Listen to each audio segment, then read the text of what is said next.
Olá pessoal, sejam todos muito bem-vindos a mais um vídeo aqui do canal. O meu nome é Lucas e eu trouxe um caso novo para vocês. Se você é novo por aqui, eu peço que já se inscreva agora mesmo aqui no canal. Deixe um like de vocês, porque isso me ajuda bastante com o engajamento dos vídeos.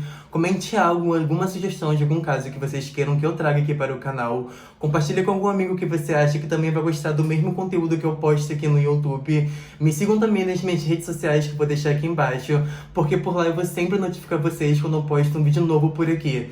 Então, sem mais delongas, pega sua pipoca e bora pro caso de hoje. Maria Eduarda e Tarsila Guzmão, ambas com 16 anos na época dos fatos, eram filhas de empresários bem-sucedidos e com alto poder aquisitivo. As duas meninas tinham um padrão de vida bem elevado, elas moravam no melhor bairro de Recife, mas infelizmente as duas foram vítimas de um crime que, mesmo após 19 anos, continuou um mistério, cheio de teorias e muitas reviravoltas. Maria Eduarda estudava em um colégio particular em Recife e ela é descrita como uma pessoa muito melancólica, que chora com muita facilidade, mas que estava sempre feliz.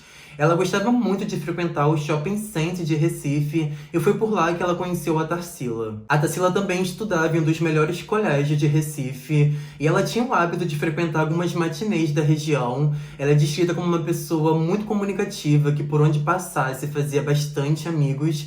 E o pai da Tarsila e a mãe dela eram separados, então a Tarsila morava com a mãe. Apesar da pouca idade, as duas meninas já eram consideradas muito inteligentes. Os pais sempre souberam por onde elas estavam e com quem estavam. Eles tinham muita confiança nas duas, vendo em conta que elas eram bastante inteligentes e comunicativas. E pelo que se sabe, nenhuma das duas tinha nenhum problema em casa e nem com seus pais. E como elas sempre saíam, somente elas duas, os pais não viam problemas em dar essa liberdade toda para elas, já que elas eram bastante unidas e melhores amigas. Então agora podemos ir para o fatídico dia em que tudo ocorre. Antes de tudo, eu quero deixar claro que eu fiquei muito refém de poucas notícias e informações na internet. Não tem muita coisa na internet, tive que pesquisar bastante, mas eu vou tentar trazer aqui tudo em ordem cronológica para vocês entenderem direitinho. No dia 3 de maio de 2003, aconteceria um show na praia, e esse show era devido a um feriado do dia 1º de maio, que tinha se prolongado pelos outros dias.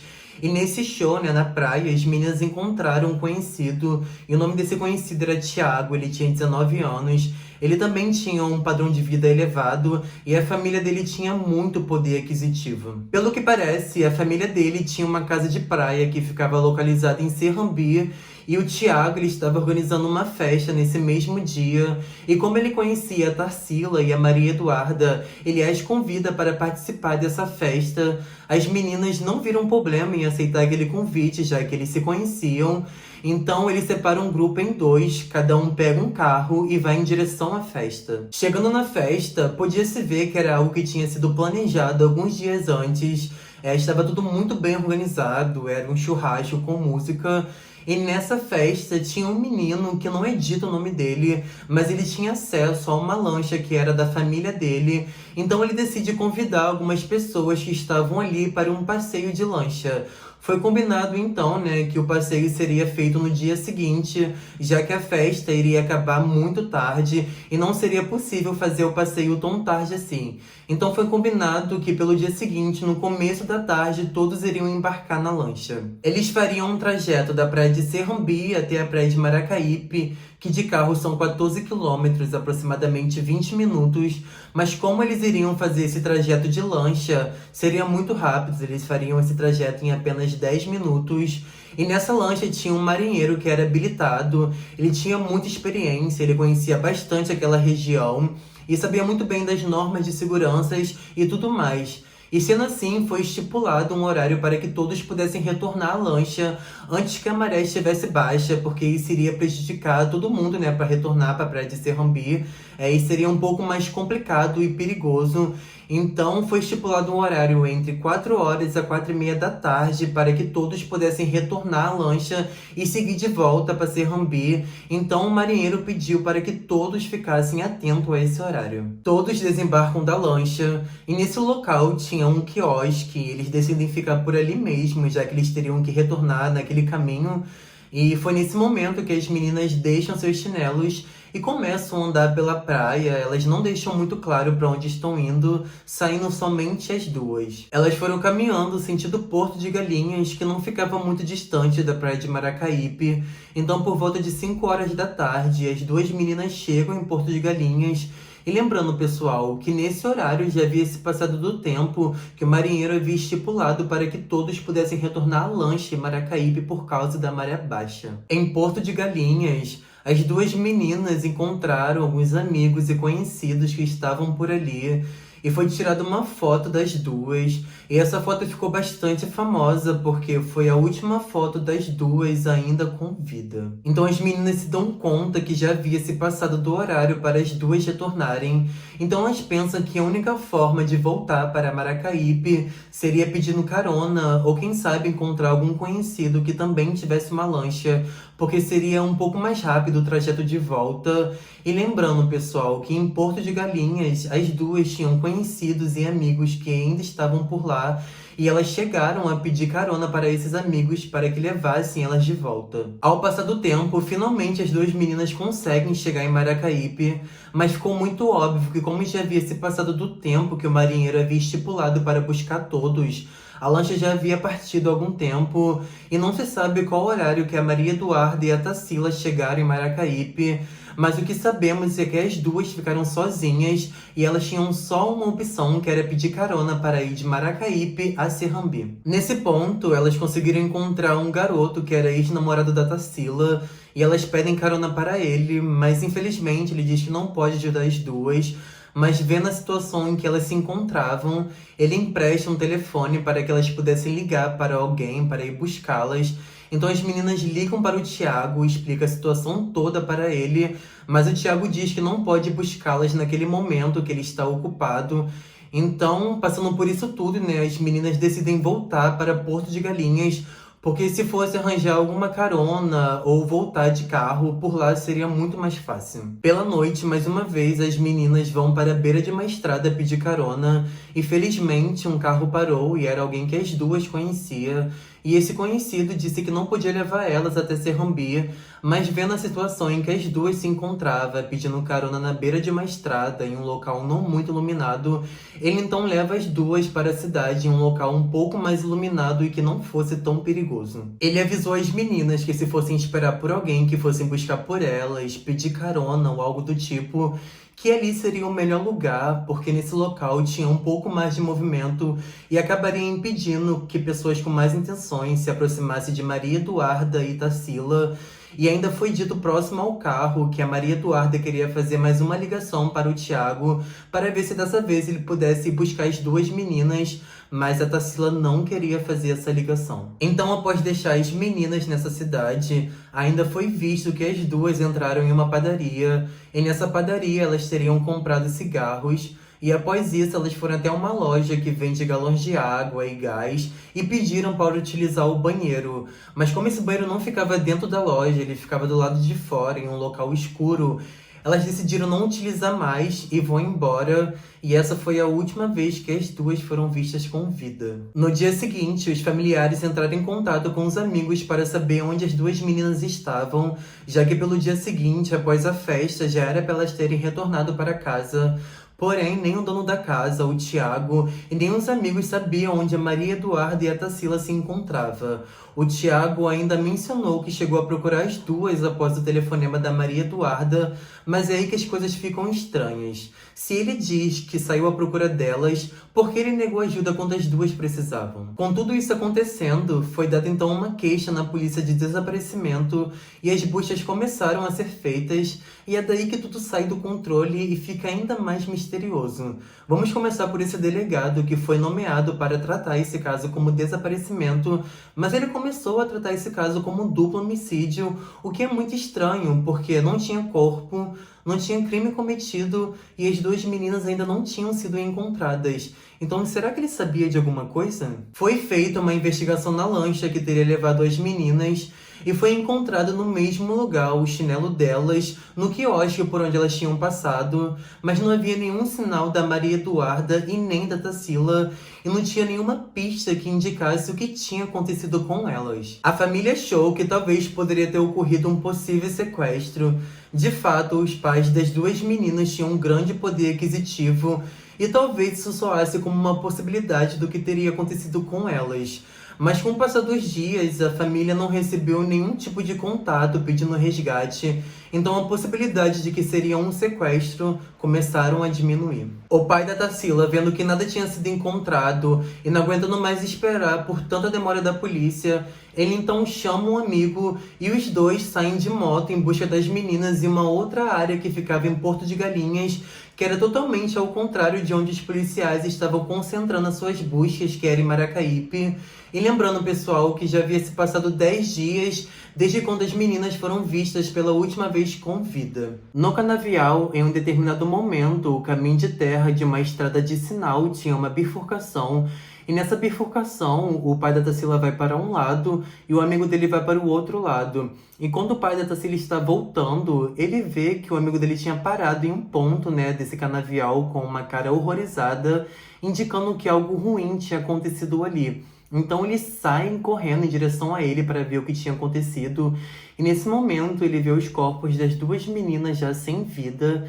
Elas estavam nuas e muito irreconhecíveis. E o que deixa tudo ainda mais intrigante nesse caso é como os corpos das duas meninas foram encontrados, e guardem essa informação com vocês. A polícia cometeu uma série de erros. Muitos policiais estavam por lá, deixando que contaminassem a cena do crime toda. Muitos curiosos também estavam em volta para saber do que se tratava aquilo tudo. Muitos carros e repórteres passaram por aquele local, ou seja, tudo que tivesse ali que pudesse ser usado como uma evidência ou algo do tipo tinha sido perdido, e os policiais em nenhum momento isolaram a cena do crime, deixando que contaminasse o local todo. Agora, com os corpos encontrados, a polícia passou a ouvir algumas pessoas que tenham passado por ali, e eles chegaram em uma testemunha, e essa testemunha disse que viu as duas meninas entrando em uma Kombi branca com 2 homens dentro. E esses 2 homens trabalhavam fazendo um serviço de lotação. E para quem não sabe que tipo de serviço é esse, ele funciona fazendo um transporte de pessoas com um valor um pouco mais econômico do que outros tipos de transporte. E o nome dos 2 homens eram Marcelo e Valfrido Lira. Os 2 eram irmãos e a polícia conseguiu encontrar eles através de um retrato falado feito por uma das testemunhas. A descrição batia com os 2 e eles também tinham uma Kombi branca na qual eles faziam trabalho de combeiros. Tudo parecia ter sido solucionado. A polícia tinha os corpos das 2 meninas, tinha os suspeitos e a testemunha. Mas é aí que as coisas começam a ficar mais estranhas e confusas, e eu vou explicar isso para vocês. Os 2 corpos das meninas foram submetidos a tratamentos químicos, algo como ácido ou formal, para apagar qualquer tipo de vestígio, como drogas, sêmen, etc. Isso também acabou destruindo parte do cabelo, unhas e outros tecidos importantes, e era muito estranho os corpos já estarem tão decompostos. Até profissionais da área acharam estranho estarem assim em tão pouco tempo. Era tudo tão bizarro. Algumas partes dos corpos não estavam no mesmo ponto avançado de decomposição. Os corpos ficaram mumificados, já não havia mais cheiro nem de carne podre e quase nenhum osso. Tem um ponto nesse caso que deixa tudo ainda mais polêmico, que são as provas achadas e usadas contra os combeiros. Eles disseram que naquela noite nem estavam naquela região e que chegaram a emprestar a Kombi para uma outra pessoa, que seria um homem, e não se sabe se esse homem chegou a ser investigado pela polícia. Nas matérias não se diz. A polícia encontrou dentro da Kombi fios de cabelos, papéis de bombons, pedaços de uma corda de nylon, e os policiais julgaram os fios de cabelos semelhantes com os das meninas, mas vamos lembrar que ali era um veículo que transportava muitas pessoas por dia, então não dava para ter certeza disso. Eles acharam a corda de nylon que, segundo a polícia, batia com o mesmo tipo com outro pedaço que foi encontrado na cena do crime. A polícia também achou uma lâmina de barbear e que também tinha uma semelhante no local do crime. Os próprios familiares não acreditavam que essas provas eram suficientes para incriminar os 2 irmãos. Os policiais não fizeram um teste de DNA nos fios de cabelos que eles encontraram. A corda de nylon pode ser do mesmo tipo, mas não quer dizer que seja a mesma. Não foi examinado a lâmina de barbear e o papel de bombom não se pode dizer que são exatamente das meninas, sabendo que é uma Kombi que faz um serviço de lotação e que ali dentro poderia haver muitas outras pessoas. E a arma do crime que foi usada para disparar os tiros nas meninas também nunca foi achada. Uma das coisas mais estranhas desse caso é como foi feito o retrato falado pela testemunha e o fato da testemunha ter conseguido ver o rosto dos suspeitos a 30 metros de distância, o que não fazia nenhum sentido, porque seria muito complicado para uma pessoa a 30 metros de distância, em um lugar não muito iluminado, dar muitos detalhes do que tinha visto. 15 dias depois, a prisão temporária dos irmãos foi decretada. Passado um mês, o inquérito foi concluído e tudo levava Marcelo e Valfrido Lira como autores do crime. Os dois acusados disseram que foram torturados pela polícia e obrigados a assumirem os crimes e, segundo um dos irmãos, ele relata que foi levado para o meio do matagal e teve uma arma apontada para sua cabeça, e se caso ele não confessasse, ele seria morto, e mesmo diante disso tudo, ele não assumiu o crime.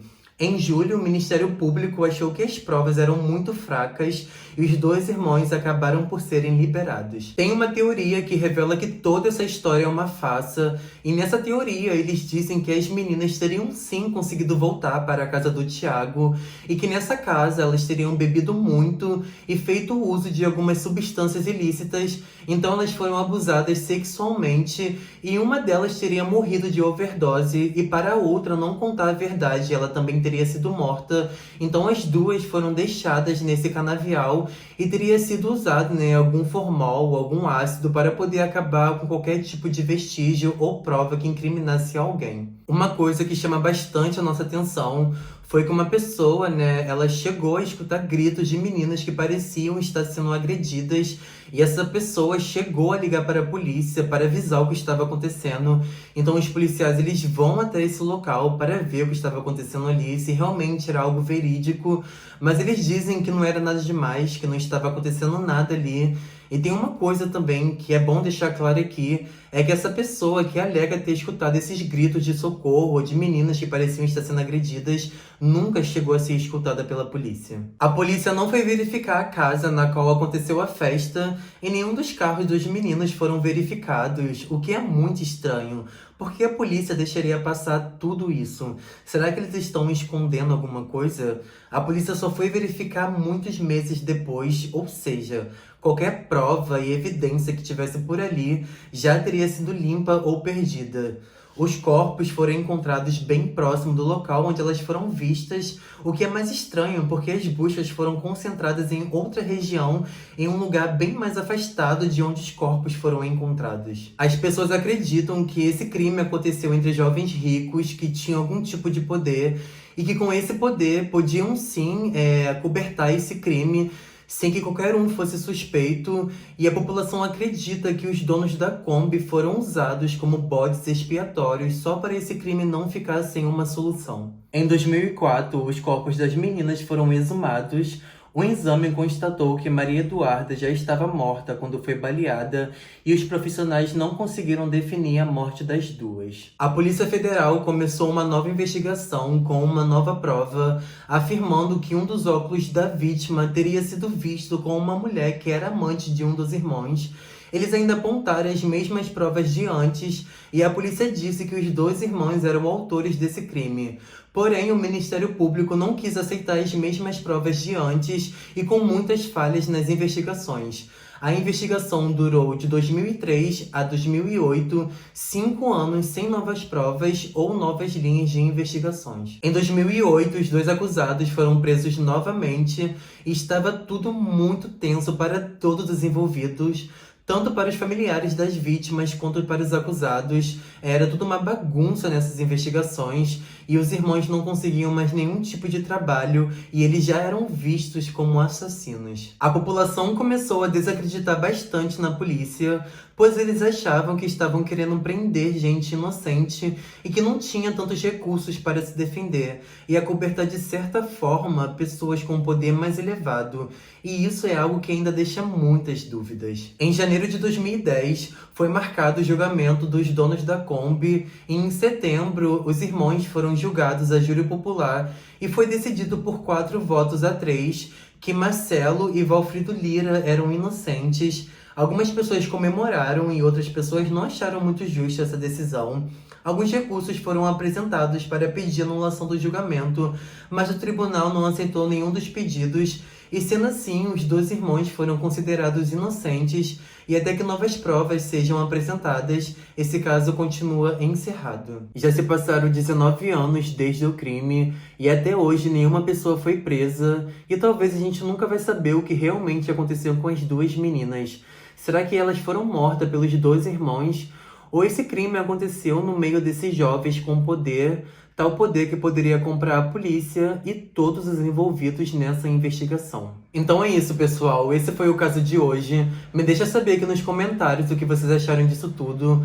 Pra mim, esse caso é muito intrigante porque são muitas perguntas sem respostas. Já se passaram 19 anos e não tem como mesmo saber o que aconteceu com as 2 meninas. Mas eu gostaria de saber a opinião de vocês. Então é isso, fica com Deus, um ótimo final de semana pra vocês. Eu vou ficando por aqui e até o próximo vídeo. Fui!